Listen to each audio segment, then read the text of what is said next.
Alright guys, so it's Ricky Repairs back at again. We're in the 2017 Mercedes-Benz E300 2.0. So how to open the hood is right here. You see that little red latch right there? Let's go and pull it down so you can see. After that, let's go and open the hood. Alright, so your battery location is going to be under here.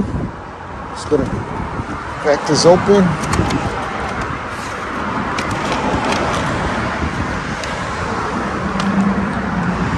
Alright, so it's right under the filter right here.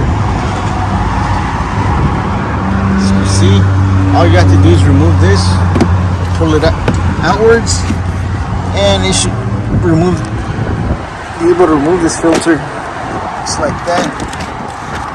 And there's the battery. Alright, if you found this video helpful, please don't forget to like, share, and subscribe if you haven't already. Thank you for watching.